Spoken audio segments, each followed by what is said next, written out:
I'm 24 years old and in the process of purchasing my fourth investment property. If I was starting again in 2025, this is exactly what I would be doing. For this example, let's say that I'm a blank canvas, I have no savings, no job, and no idea what to do. The absolute first thing that I would be doing is finding work. It is time to hustle, it's time to get to work. If you're going to get into property in 2025, you're going to need to save your first deposit, which is the hardest part of getting into the property market. Immediately, I'd be looking for full-time work with the best pay available in an industry that I'm interested in. This is where you need to play to your strengths. If you're interested in trades and building, go down that route. If you're interested in finance and property like I am, mortgage broking is something I've decided to pursue because it's a good way I can combine two of the things I'm interested in.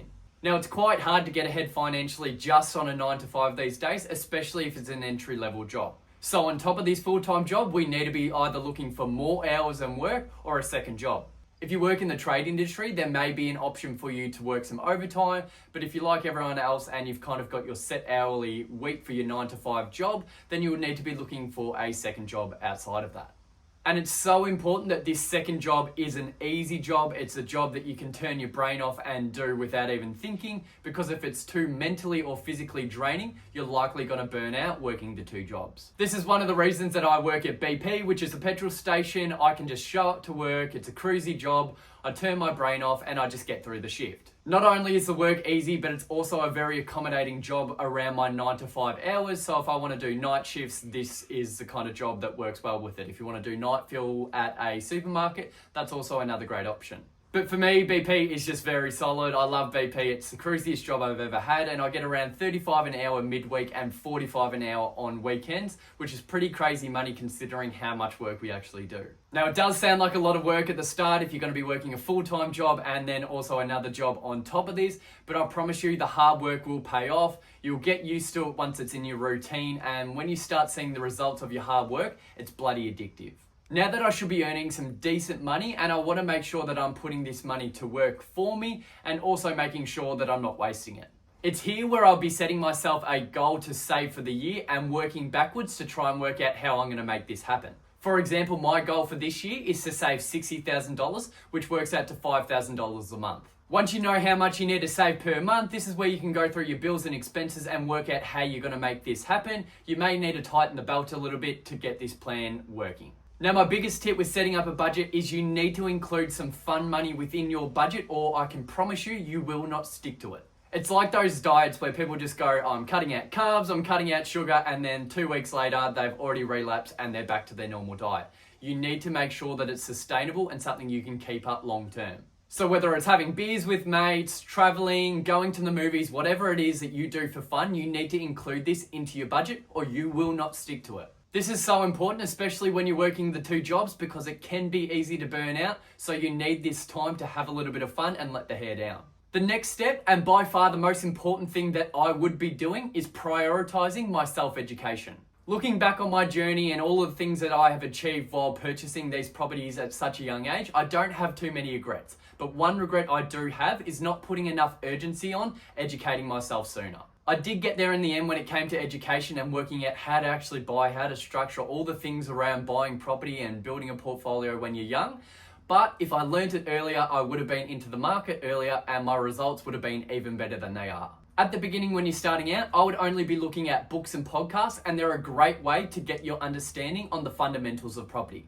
You'll absolutely need to know these basics well before you can progress to even thinking about buying a property. So I've made a list of great books and podcasts that I listened to at the start. I have these in my free ebook, which you can access on propertywithharley.com. So you can download that book for free. It's got some tips and it's also got the list of all the books and podcasts I read at the start, which I highly recommend. And it's free, so you'd be stupid not to. Once I understood the basic fundamentals of property, it is time to start learning the advanced strategies of how to structure a portfolio, what I need to look for in a property, how to use data to make property investment decisions, and all of these things you're likely not going to find in a book or podcast. They're going to be through courses and mentoring.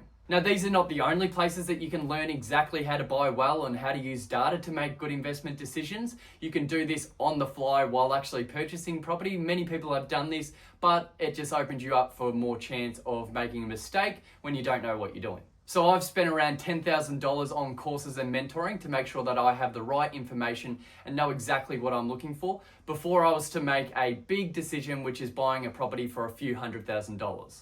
And to be honest, it's the best money I've ever spent. So many people spend 15 to 25K on a buyer's agent for each purchase. So I looked at the 10,000 that I spent on myself to teach myself how to buy property as a great expense. Expense isn't the right word, it's an investment. The best investment you'll ever make is on your self-education.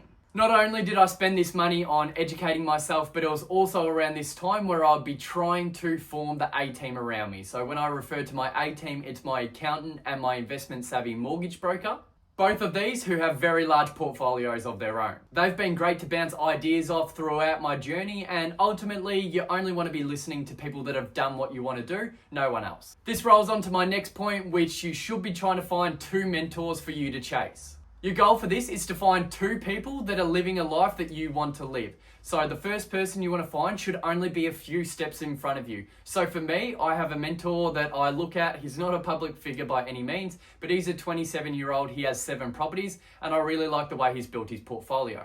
So for me, as a 24-year-old with 3 investment properties, him being 27 with 7 does feel like someone that I can chase, but they're not too far away that I can't relate to them. Now, you don't necessarily need to know any of your mentors personally, but for this person, if they're only a few steps ahead of you, if you do have that connection where you can speak to them and ask them for help, how they got to this next step, them only being a few steps in front of you can be very beneficial. Being so close in age and having a similar story and similar goals, it's really motivating to see someone only a few steps in front of you, and it's also some healthy competition. I want to beat him, and I'm sure he's got his mentor that he's trying to beat as well. The next mentor that you should be trying to locate is someone that is living your exact dream life now. This is someone at the end of the process that you can't really relate to now because you're just beginning, but they're ultimately living the dream life that you want. So for me, this person is Jeremy. He's my accountant. He's got about $20 million worth of property and he's in his late 30s. He's got a great business and helps a lot of people build portfolios like my own. One of the things I admire about Jeremy is not only does he have his heart in the right place and actually care about his clients, but he doesn't have to work. He's got a portfolio and passive income large enough that he doesn't need to work. He does it because he loves to. And I can really relate to that. I have a goal to have a passive income of $250,000 in my 30s, but that does not mean that I want to retire and just do nothing at that age. I'll likely work till I'm 70, 80, 90 years old, but I'll be doing exactly what I want to do, following my passions. So finding 2 mentors is definitely something that I would be looking at. And the good thing about finding mentors is they will constantly evolve.